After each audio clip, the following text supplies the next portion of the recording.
Tere! Lähme koos ühele seiklusele. Murdeega võib olla nagu, üks paras Ameerika mägede sütt, eks ole, aga ära muretse. Selles osas vaatamegi, kuidas sellel seiklusel sinu isiklikul eneseavastamise teekonnal kõige paremini hakkama saada. Okei, lähme kohe asja juurde. Kuulame, mida räägivad need, kes on ise täpselt selle kõige keskel. Ja need on täiesti ausad mõtted otse koolielust. Kõlab tuttavalt, eks? Kui sa noogutad praegu kaasa ja mõtled, et jah, täpselt nii ongi, siis tea, et sa pole absoluutselt üksi. See segadus ja isegi see väike tüdimus, see ongi osa sellest mängust. Ja siin ongi see kõige olulisem asi, mida meeles pidada. Murdeiga. See pole ainult see, mis toimub su kehaga. Kaugel sellest. Tegelikult on kõige suuremad muutused hoopis need, mida sa ei näe. Need toimuvad su tunnetes, su sõprussuhtes ja selles, kuidas sa maailma vaatama hakkad.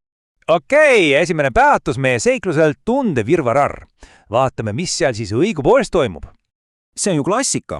Ühel hetkel oled klassi pikim ja tunned end korvpalliväljakul nagu superstaar, on ju? Ja siis järgmisel hetkel keegi ütleb, et oled peaaegu sama pikk kui su ema ja äkki on see kõik lihtsalt piinlik. See ongi see tunnete Ameerika mägi. Nüüd järgmine etapp, sõbrad. Kuidas saada hakkama selle uue sotsiaalse kaardiga, kus reeglid tunduvad olevat justkui üleöö muutunud? Ja siin on üks suur põhjus, miks asjad keeruliseks lähevad. 5. klassis on paljud tüdrukud juba murdejas hoo sisse saanud, aga enamik poisid, nemad alles soojendavad. Ja see ajaline nihe tähendab, et huvid on erinevad ja arusaamatusi tekib kergesti. Pole ime, et vahel tundub, nagu räägiksite täiesti erinevaid keeli. Vaatame seda asja natuke lähemalt. See on päris huvitav, kuidas ootused ja tegelikkus siin kokku põrkavad. Tüdrukud märkavad muutusi oma välimuses ja loodavad, et teised ka märkavad. Poisid aga, nemad püüavad tähelepanu pigem krutskitega. Või näiteks tüdrukud sooviksid, et poisid oleksid viisakamad, aga poisid väljendavad end tihti hoopis läbi tobedate naljade. See ongi see erinevate planeetide teema, millest just rääkisin. Ja tead, ausalt öeldes on neid uusi ja segaseid tunde lihtsalt jube raske sõnadesse panna. Mis siis juhtub? Juhtubki see, et käidutakse imelikult, kiusatakse, tõugeldakse, tehakse lolli nalja. See pole tihti pahatahtlik. See on lihtsalt kohamakas katse näidata, et hei, ma märkasin sind. Ja kuigi kõik tundub keeruline, siis mõnikord aitab kõige paremini üks täiesti lihtne asi. Naeratus.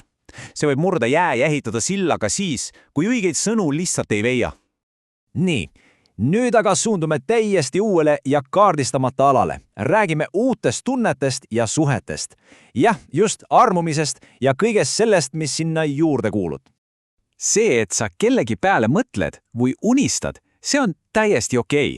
Tegelikult on see täiesti normaalne osa suureks saamisest. Need uued tunded, see liblikad kõhus värk, on lihtsalt märk sellest, et sa kasvad ja avastad maailma täiesti uuel tasandil.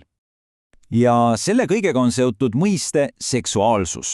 See võib tunduda suur ja keeruline sõna, aga tegelikult on see lihtsalt teadlikuks saamine sellest, et keegi tõmbab sind enda poole.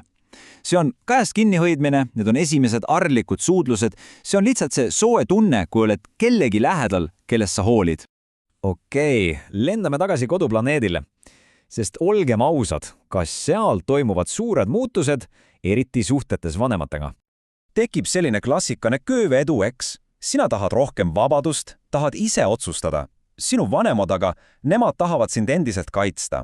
Ja see pidev tõmbamine ja tõukamine tekitabki pingeid. Aga tea, see on normaalne. Sina õpid olema iseseisev ja nemad õpivad sind tasapisi lahti vaskma. Ja see suhtlus võibki välja näha täiesti erinev. Ülel päeval on täielik sõda selle üle, mida sa selga paned. Teisel päeval on aga rahulik hetk, kus nad annavad sulle parimad nõu, mida sa iial kuulnud oled. Mõlemat juhtud. Aga kuidas siis seda rahu rohkem maja tuua? Tegelikult on asi üsna lihtne. Tuleb näidata, et sind saab usaldada. Lihtsad asjad. Ütle, kuhu lähed ja kellega.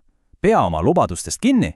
Ja kui plaanid muutuvad, anna teada. See ei maksa midagi, aga ehitab tohutut usaldust. Ja veel üks nipp. Ära oota alati, et nemad midagi välja pakuvad. Tee ise ettepanek midagi koos teha. Minge kas või kelgutama. Lihtne, lõbus ja see võib teie omavahelist dünaamikat täielikult muuta. Nüüd oleme jõudnud selle seikluse kõige olulisema osani. Räägime sinu salarelvast, sinu supervõimest, sinu sisemisest kompassist. Sest lõppude lõpuks võti, mis avab kõik uksed ja aitab sul nendest muutustest läbi tulla, ongi tugev enesehinnang ja positiivne suhtumine. see on see aare, mida sa tegelikult otsid, usk iseendasse. Vaatame korraks neid enesehinnangu tüüpe.